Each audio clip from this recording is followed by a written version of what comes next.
Well, remember how Pro Tools 11 has this cool system usage little meter here? You get to that by going to the window menu, and then way down at the bottom, you can see how it's managing the memory in your system. I pulled up this window just so I can keep an eye on it. I'm going to Shift-Command-N and create 4 instrument tracks. So let me do 3 more here. And now I have a total of 4 instrument tracks. And I'm doing that to show you that the marker lines extend down through the movie, behind the movie, and then down into the instrument track. So it's very easy to spot how bars and beats or minutes and seconds are lining up with the markers. So when it's time to kind of listen to the pace of the movie and figure out the tempo, you could do this with click. In fact, let's just go ahead and create a click track, and it will be down there in the bottom.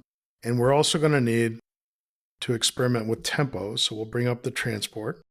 And SMPTE was fine for putting our timeline markers in now, but we're actually going to want to switch to bars and beats to figure out the tempo of the music. So as I said, we can do this with just click. And let me change the volume of the click a little bit. To do this, I'm going to be a little bit lazy, and I'm going to turn on the all group and lower all the volumes at the same time. And then I'm going to Shift-Command-G and suspend all groups so that now I have independent control over any one volume control. That's one of the handiest things about groups, I think. So there's my click volume. And as I said, I just don't find it very inspirational to hear tick, tick, tick, tick, tick against the movie.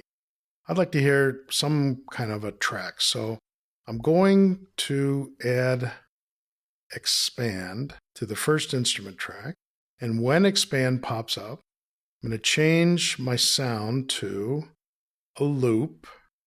And I'll use this plus 026 Timbaland groove. And we'll switch back to edit window. Keep him handy to change our tempo. Bring this up here. Make a note that's at least as long as the movie that I'm referencing here.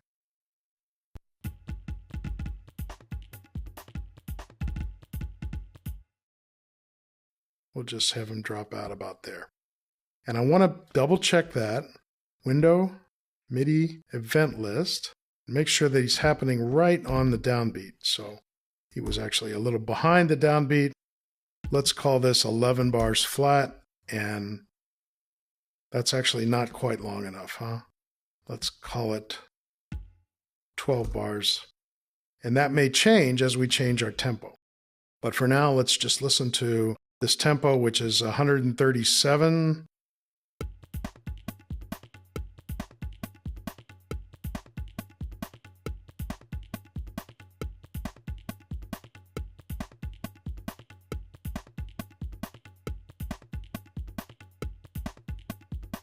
Well, you know, I sort of liked it at the beginning. The first 4 bars come in here, and it allows me a nice 4-bar phrase. That's always nice when you get a round number. So a 4-bar phrase would be preferable over a 3-bar and 1-beat phrase, I think, unless you're trying to write in odd tempos and odd meters. I'm actually kind of close here. If I could just move this tempo a little bit lower.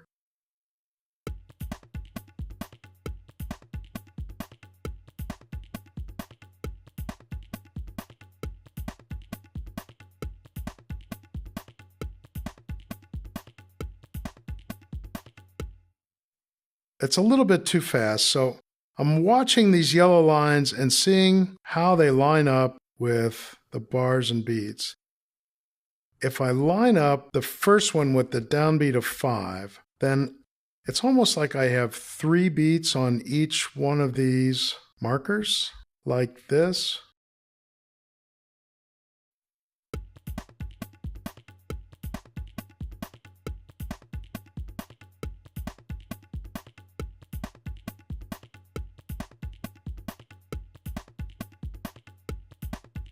Something like that. So I might need to work in an odd meter. The idea here is move the tempo around until things start to line up. That one I don't like because although the first one is lined up, the other 3 don't seem to be behaving well. Now, this gets easier, obviously, as these lines come closer together. And there's a pretty good one there at 166. They're all pretty lined up. Let's take a look at that.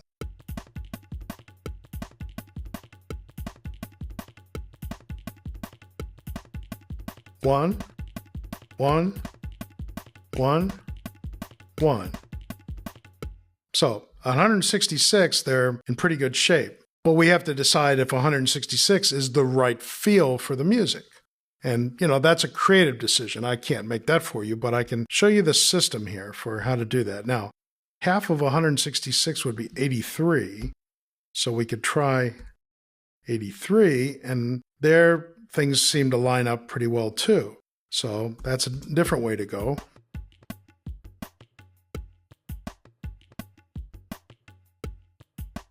Pow, pow, pow, pow. And part of that will depend on whether you want the timeline to be the beginning of a phrase or whether you want this to be the beginning of a phrase.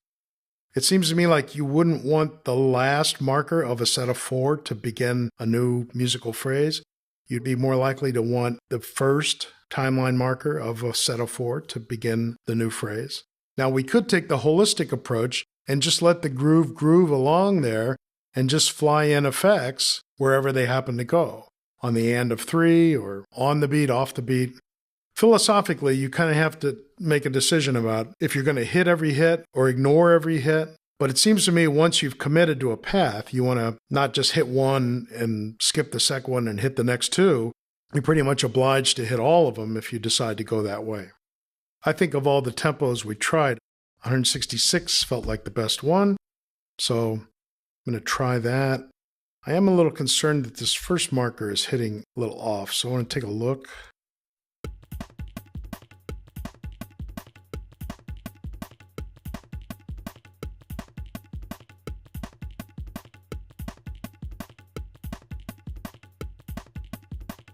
Yeah, it's not that far off, so maybe my marker is just a tiny bit off. Let's see. Yeah, it could easily slide over to there without being a problem. So I like 166 for this puzzle-solving problem. Every set of markers is going to give you a different puzzle to solve, but that's the way you solve it. So I'm going to work on this a little bit, and I'll see you in the next movie.